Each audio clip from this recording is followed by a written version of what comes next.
تم سب بچے بیٹھے ہو، والدین کو اپنی جنت بنا لو، ماں باپ کو اپنی جنت بنا لو، ان کی دعا لے لو۔ میرے نبی نے فرمایا کاش میری ماں زندہ ہوتی۔ ماں کا خاص طور پر منشن کیا، میری ماں کیوں کہ باپ کو تو دیکھا ہی نہیں اور ماں کو دیکھا ہے 6 سال۔ میری ماں زندہ ہوتی اور میں عشاء کی نماز کے مصلی پہ کھڑا ہوتا اور میرے گھر سے میری ماں کہتی محمد، تو میں ماں کے لیے نماز توڑ دیتا ہوں۔ میرا نبی کہہ رہا ہے۔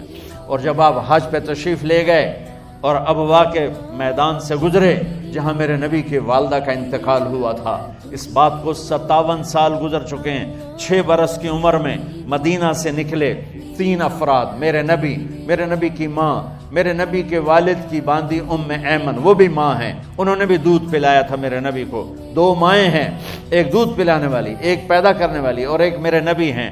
جب ابوا کے پہاڑوں میں پہنچے تو اچانک ہارٹ اٹیک سے حضرت آمنہ 25 سال کی عمر میں انتقال فرما گئیں، اور میرے نبی نے اتنا اس کا غم لیا۔ 6 سال کا بچہ، میں سن 2000 میں وہاں گیا تھا، میرے آنسوں نہیں رکنے کو آ رہے تھے کہ کہاں میرے نبی کی ماں کو اللہ نے اٹھایا، نہ کوئی آسرا، نہ کوئی سہارا، نہ کوئی رشتہ، نہ کوئی جھولی، نہ کوئی چھاؤں، ایسے تنہا یتیم کر لی۔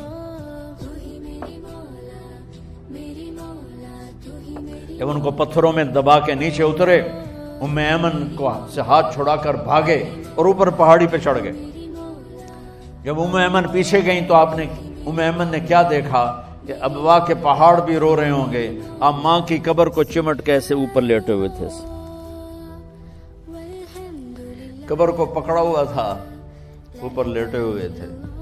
جب ام ایمن قریب آئیں تو سنا آپ کہہ رہے تھے اماں جی، آپ کو تو پتا تھا آپ کے سوا میرا کوئی نہ تھا، آپ مجھے چھوڑ کے کہاں چلی گئی، کیوں چلی گئی؟ 6 سال کا بچہ پہلی موت دیکھ رہا ہے تو ان کو سمجھ میں نہیں آ رہا کہ میری ماں کے ساتھ ہوا کیا ہے۔ ام ایمن نے اٹھانا چاہا، آپ نے اٹھنے سے انکار کر دیا۔ اس صدمے کو سینے میں لیے ہوئے 57 سال کے بعد، 7ویں دن بندہ رو نہیں سکتا، رونا ہی چاہے تو رونا نہیں آمدا۔ 57 سال کے بعد آپ اس وادی سے گزرے، اپنے اونٹنی کو ماں کی قبر کی طرف موڑ دیا، اور ان پلرز کو 3 گنا کرو تو وہ پہاڑ بنتا ہے، چھوٹی پہاڑی۔ اونٹنی کو نیچے بٹھایا، اوپر پہاڑ پر گئے، اور یہ مجھے دیکھو، یوں آپ نے گھٹنے کھڑے کیے ماں کی قبر کے سرانے، اور یہ ہاتھ یہاں رکھے اور پھر سر دیا اپنے گھٹنوں میں یوں، پھر رونا شروع کیا۔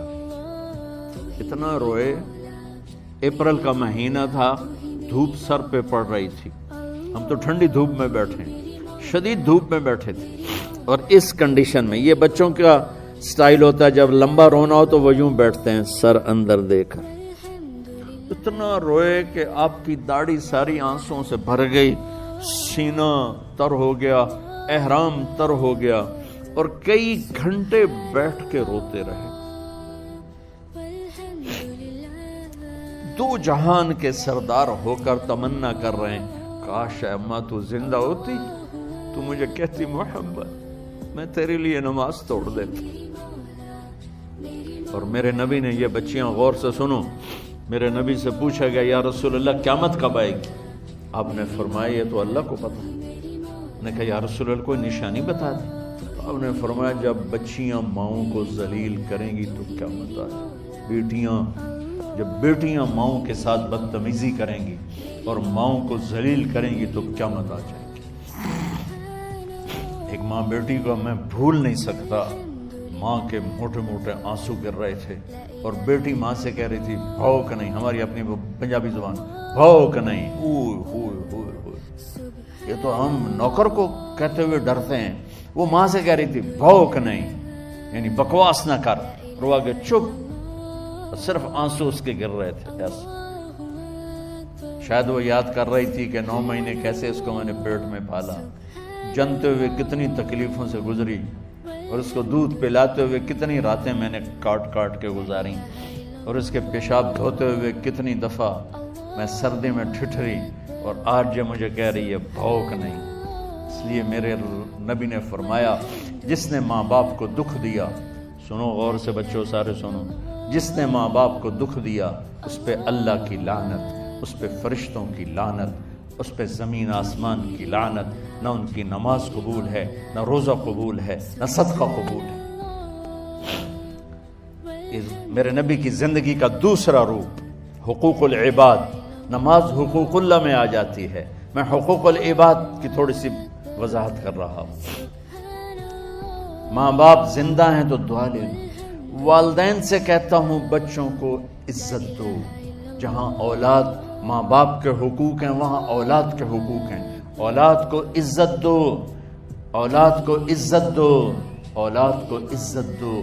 بہت سی اولاد کی نافرمانی کا ذریعہ ماں باپ بن رہے ہیں، سختی کر کے، زبردستی کر کے اور ٹھونس کر چیزیں نوکروں کی طرح سلوک کر کے۔ میرے نبی کے گھر میں جب بیٹی فاطمہ ملنے کے لیے آتی تھیں تو میرے نبی بیٹھے نہیں رہتے تھے، اب چیئر پہ بیٹھے ہوئے بی بی فاطمہ آ گئی، اب زمین پہ بیٹھے ہوئے ہیں بیٹی آ گئی، اب چارپائی پہ لیٹے ہوئے ہیں بیٹی آ گئی۔ میرے نبی کیا کرتے تھے؟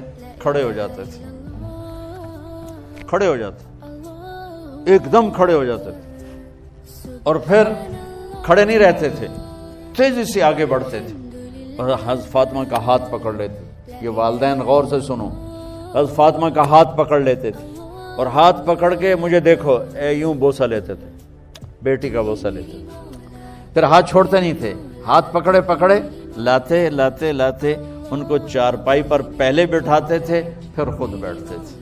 یہ باپ اور رسول ہو کر بیٹی کو یہ عزت دیتے تھے۔ پھر وہ جنت کی عورتوں کی سردار بنی، پھر وہ جنت کے سرداروں کی ماں بنی، پھر وہ اللہ کے شیر کی زوجہ بنی۔ تو والدین سے کہتا ہوں کہ اپنے بچوں کو عزت دو، عزت دو، عزت دو، عزت دو۔ پھر آپ سے زندگی کے بڑے فیصلے ہیں شادی، آپ لوگ اکٹھے پڑھتے ہو لڑکے لڑکیاں، اپنی شادی کے فیصلے خود نہ کرو، اپنے ماں باپ کے حوالے کرو۔ اس میں شرافت بھی ہے، اس میں برکت بھی ہے، اس میں رحمت بھی ہے، اور اس میں والدین کی دعائیں بھی ہیں۔ کورٹ میرج کو ہوا نہ دو، boyfriend girlfriend culture ہمارا نہیں ہے۔ میرے نبی کے طریقے میں مرد اور عورت کا صرف نکاح سے تعلق ہے، اس کے علاوہ سب جہنم کی آگ ہے۔ اور والدین سے کہتا ہوں کہ اپنے بچوں سے پوچھ کے رشتے کرو، زبردستی مت کرو۔ میرا معاشرہ بہت سنگین قسم کے جرم کا شکار ہے، بچوں پہ مسلط کر دیتے ہیں، ایتھے ہی کرنی ہے، ایسے جٹاں چی کرنی ہے، بٹاں چی کرنی، پتہ نہیں آئے کتوں جٹ بٹ۔ چلو تم ناراض نہ ہو، راجپوتاں چی کرنی، میں راجپوت ہوں، میں اپنی قوم کو بھی رگڑ دیتا ہوں، راجپوتاں چی کرنی، اگاں کرنی ہی کوئی نہیں۔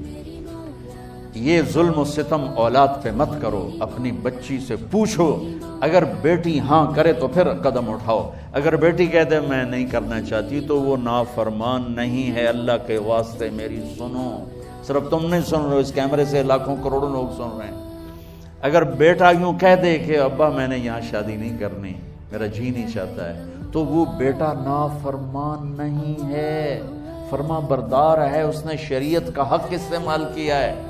اب ایسا ظلم مت کرو کہ نہیں اتھے ہی کرنی ہے، اتھے گھروں نکل جا۔ زندگی تم نے تو نہیں گزارنی، زندگی تو بچے نے گزارنی، میں قربان جاؤں۔ ایک حدیث سنو پہلے، پھر اگلی بات سناتا۔ ما تزوجت وما زوجت الا بوحی من السماء نزل به جبریل۔ لوگو سنو، میں نے جہاں شادی کی، میں نے جہاں بیٹی کی شادی کی، پہلے آسمان سے جبریل فرشتہ اللہ کا حکم لے کر آیا، پھر میں نے قدم اٹھایا۔ سمجھ گئے میری یہ بات؟ سمجھ گئے سارے؟ اب اگلی سنو۔ حضرت علی فاطمہ کا رشتہ لینے آ گئے اور جبریل ان سے پہلے آ گئے کہ یا رسول اللہ فاطمہ علی کے لیے ہے۔ باپ محمد مصطفیٰ جیسا ہے، رشتہ مانگنے والا علی جیسا ہے، اور بیٹی فاطمہ جیسی ہے۔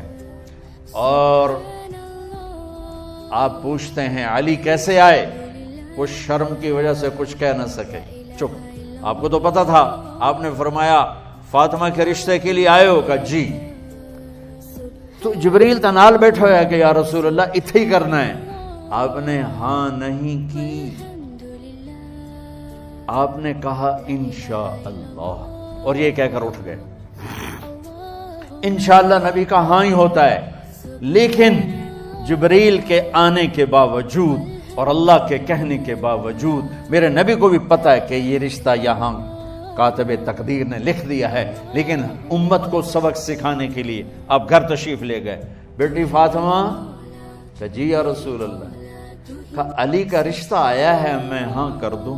سبحان، میں اپنے دیہاتی بچیوں پہ مجھے رونا آ گیا کہ جنہیں پتہ ہی نہیں ہوتا سانو کہیں دنال بندے پہ جانور ہے یا انسان ہے۔ علی جیسا داماد، چلو علی کو چھوڑو، فاطمہ کو چھوڑو، جبریل آیا بیٹھا ہے، جبریل آیا بیٹھا ہے۔ اس کے بعد فاطمہ سے پوچھنے کی کیا بات؟ جبریل آ کر کہہ رہا یا رسول اللہ، اللہ کہہ رہا فاطمہ علی کے لیے ہے اور علی فاطمہ کے لیے ہے، اور پھر آپ کہتے ہیں بیٹی فاطمہ ہاں کر دو۔ ہماری تو آج کی بیٹیاں انکار نہیں کرتی، چپ کر کے گاں ماش طرح بن چھڑ دن کلے نال، کوئی ان کے اندر کے جذبات کو سننے والا کوئی نہیں ہوتا، اپنی انانیت پر یہ فیصلے کرتے ہیں۔ اور میرا نبی کہہ رہا بیٹی ہاں کر دو۔ سبحان، آپ کا کیا خیال ہے؟ فاطمہ نے انکار کرنا تھا؟ یہ بیٹیاں نہیں انکار کرتی تو فاطمہ نے کہاں کرنا تھا؟ لیکن یہ سبق دینا تھا ان والدین کو جو نادانی میں نادانی کے فیصلے کر کے اولاد کو ہمیشہ ایک ٹھنڈی آگ میں دھکا دے دیتے ہیں۔ حضرت فاطمہ رضی اللہ تعالیٰ عنہا نے جب ہاں کی پھر آپ باہر نکلے۔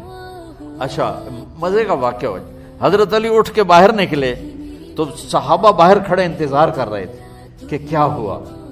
حضرت علی کو بھیجنے والے تھے عبد الرحمن بن عوف، پہلے ابو بکر گئے تو آپ نے انکار کر دیا، عمر گئے رشتہ مانگا، آپ نے انکار کر دیا، عبد الرحمن بن عوف نے علی سے کہا آپ جائیں، آپ کا رشتہ رد نہیں ہوگا۔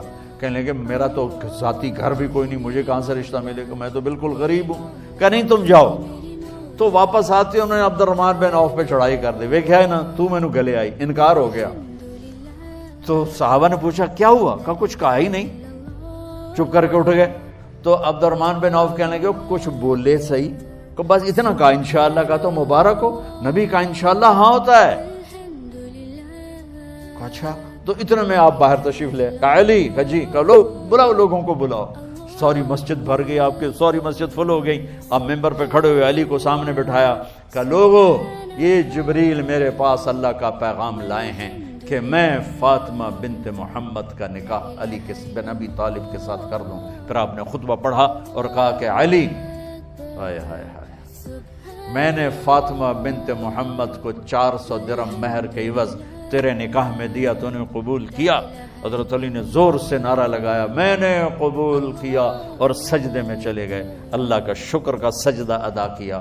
پھر میرے نبی نے وہیں سارے مجمع کو شہد کا شربت پلایا اور تازہ کھجوریں کھلائیں۔ اور پھر جب رخصتی ہوئی تو آپ نے حضرت علی سے فرمایا کہ آپ آ کے لے جاؤ۔ پھر آپ نے حضرت ام سلمہ، حضرت حفصہ اور جناب حضرت عائشہ رضی اللہ تعالیٰ عنہ، ان تینوں کو بلا کر فرمایا تمہیں پتہ ہے نا مجھے فاطمہ سے کتنا پیار ہے، تو تم فاطمہ کو دلہن بناؤ، اس کی تیاری کرواؤ، اسے دلہن بناؤ۔ تو ان تینوں نے حضرت فاطمہ کو دلہن بنایا۔ پھر آپ نے حضرت علی کو پیغام بھجوایا، وہ تشریف لائے، اپنی اونٹنی لے کر آئے، حضرت عقیل ساتھ ہے، سلمان فارسی ساتھ ہے، اور دروازے پر اونٹنی بٹھائی، آپ علی کو اندر لے گئے اور یوں فاطمہ کا ہاتھ پکڑ کے علی کے ہاتھ میں دے کر فرمایا علی تمہیں نبی کی بیٹی مبارک۔ سبحان۔ پھر آپ نے کہا میری بیٹی فاطمہ، مجھے اپنے خاندان میں جو سب سے زیادہ محبوب تھا میں نے تیرا ہاتھ اس کے ہاتھ میں دے دیا ہے۔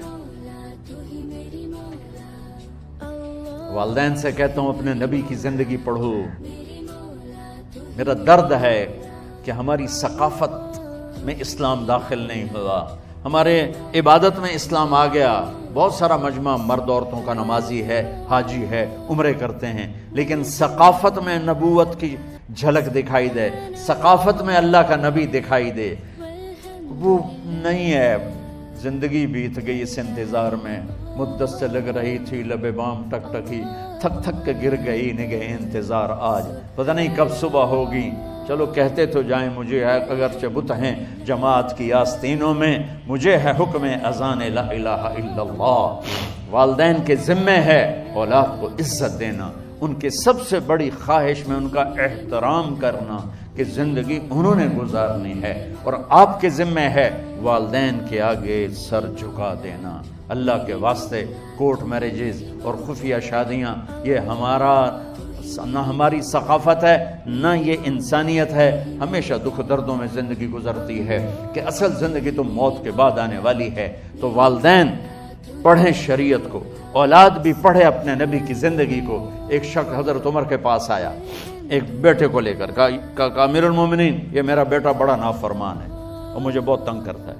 حضرت عمر کے پاس لاٹھی ہوتی تو انہوں نے یوں اٹھائی، وہ کہنے لگا حضور معافی دیا جائے، ایک میری گل سن لو۔ آپ نے فرمایا کیا؟ کہنے لگا ماں پیو دے بڑے حق ہیں، بالکل ٹھیک ہے، پر کوئی ساڈا حق بھی ہے ماں پیو؟ آپ نے کہا ہاں۔ آپ نے کہا ہاں۔ کہنے لگے ذرا وہ بتا دیں۔ کہا پہلا حق ہے اچھی ماں تلاش کرے، نیک عورت تلاش کرے۔ دوسرا حق یہ ہے نام اچھا رکھے۔ تیسرا حق یہ ہے اس کو قرآن کی تعلیم دے۔ کہا جی پھر سن لو حضرت جی، میرے پیو کو پوچھو اس حبشی عورت نال شادی کر کے مینوں حبشی ماں دیتی، انہوں کوئی عرب ماں ہی نہیں لتی۔ میرا پہلا حق اس مارے ہے۔ دوسرا سن لو، اس نے میرا نام جولان رکھا ہے۔ جولان گندگی کے کیڑے کو کہتے کہ اس نے میرا نام جولان رکھا ہے۔ اور تری سن لو، اس آج تے مینوں قرآن دی شکل نہیں وکھائی۔ حضرت عمر ہوئی سوٹا ہو دے سر تے پھیر دے کہ پہلے تیری مالش کراں پھر ایدی کر سکتا۔ تو آج کے والدین بھی اپنی اولاد کے بارے میں بہت بہت بہت غافل ہیں، اور اولاد کا بھی حال یہی ہے، چونکہ ماں کیا ہے، باپ کیا ہے، اولاد کیا ہے، یہ شریعت، یہ قرآن بتاتا ہے، یہ میرے نبی کی زندگی بتاتی ہے۔